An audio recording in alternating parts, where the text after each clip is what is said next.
Good day, my friends. Good day for America. Good day for liberty. Good day for everything as far as I'm concerned. Why? Well, it seems that this allegedly progressive Jamaal Bowman, who is a scourge of humanity, as far as I'm concerned, Mr. Jamaal Bowman was trounced, shown the door, given a copy of the home game by an exceedingly boring and listless and anodyne human version of styrofoam, George Latimer, AIPAC-Backed, which I'll get to.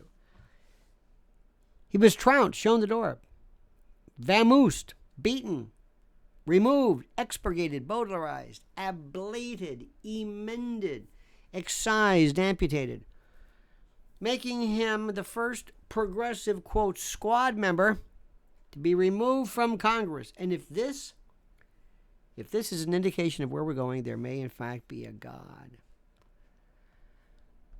And they won by 18 points or something. I mean, this is pretty serious. This district is covers parts of Westchester and a little bit of the Bronx. Now, Mr. Latimer was favored to win. And by the way, a friend of mine says that he bears a striking resemblance, eerie resemblance, to the alleged Gilgo Beach serial killer. I'm just saying.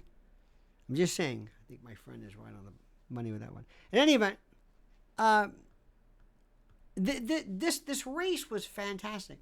First of all, Mr. Bowman's a cretin, a loudmouth, screaming, radical, profane, vile, coprolalic, jejune, jadrul, a chooch, an idiot, just a dimwit, Another loud, everything's raised. It's a black or the race. It's a black, and we'll get to that in a moment.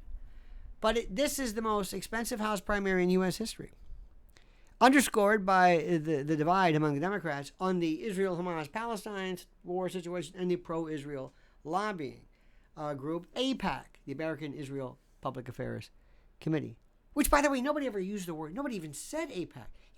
You just never said it.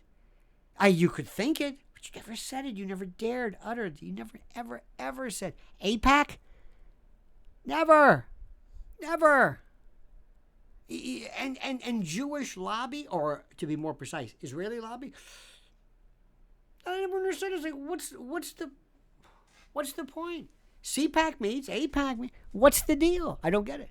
But they poured nearly $15 million into the race to not only to get rid of Bowman, who, of course, quote, voiced support for Palestinian causes and made a string of, quote, controversial comments. Now, I'm going to leave you, I'm going to leave it with this. If you are following what is going on, you can do one of two things. If you want to follow what's going on in Israel, Hamas, and Gaza, and everything else, and in the Middle East, you can watch Fox News and CNN and go the cable news route. Or you can move elsewhere. And if you move elsewhere, you're going to see a completely different frame of reference. And one of the things, a bone of contention and an area of absolute controversy, is that involving what actually occurred on October the 7th regarding atrocities directed towards, at, and regarding women. For purposes of this particular platform, I will leave it at that. But let me tell you something. What you think you know, what you think has been said, and what you think has been adduced by proof is not the case. I'll leave it at that.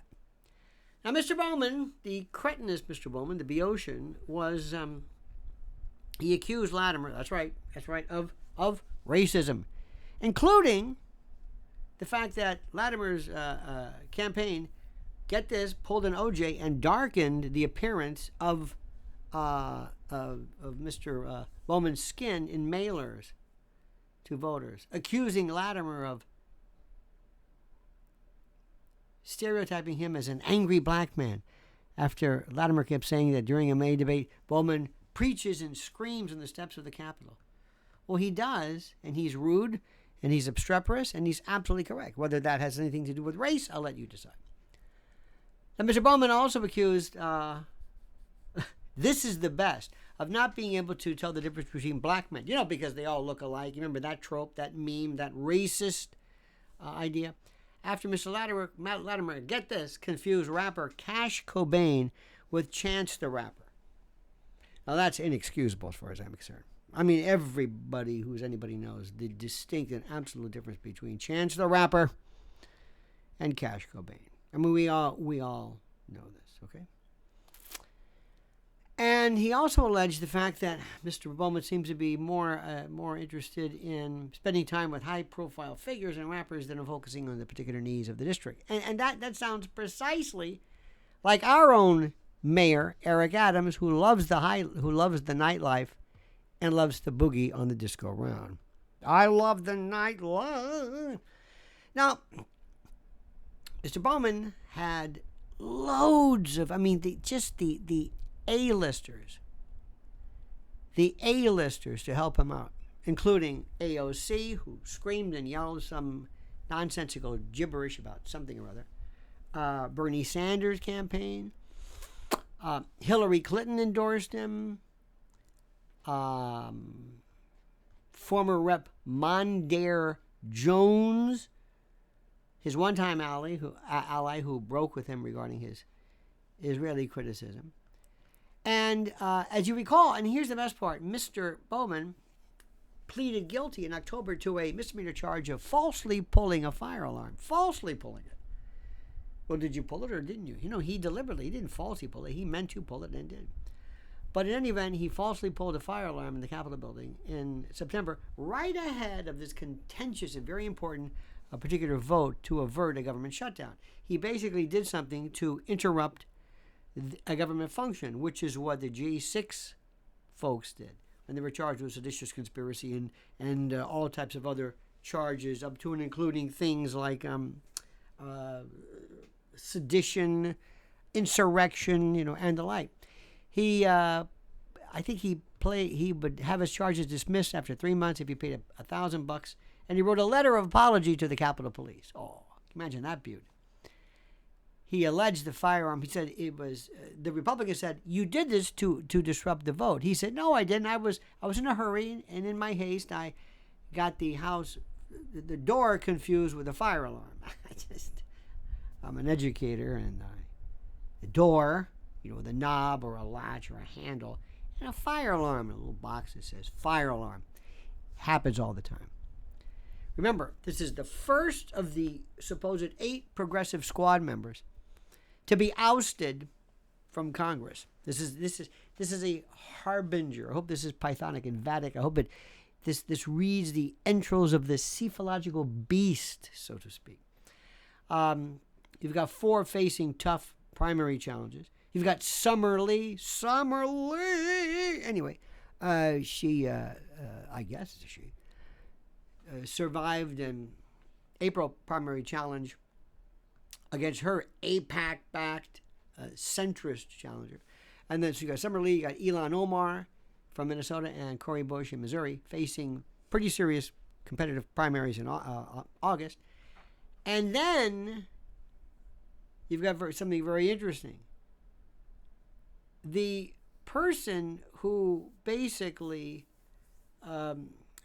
was serving as the countermeasure, the counterforce to the Trump administration and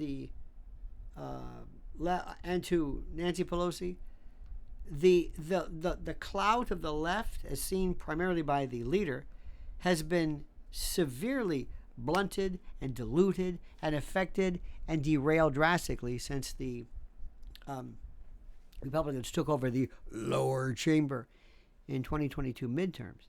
So this is just wonderful. This was a guy who was elected in November 2020 after on the heels or right after the domestic terror, the riots, the George Floyd, America's saint George Floyd. He is despicable. But note how, yet again, the thrust of this is going to be AIPAC-Backed. Like I told you before, you never heard anything about AIPAC. You never heard about AIPAC, anything. You could never even say Jewish or Israeli lobby. Never. You never say. It's verboten. Now it's almost like the mandatory clause, which I say, great. Everybody's got a lobby. Greta Thunberg's got a lobby. NRA used to have a lobby. Don't run from it. Accept it. So this is incredible, my friends. This is absolutely incredible. So you have a great and a wonderful day. Thank you so much for watching. Please subscribe to the channel. Make sure you hit that little bell so you're notified of live streams and new videos. And whatever you do, I beg, beseech, importune, I should say, you to comment as you see fit.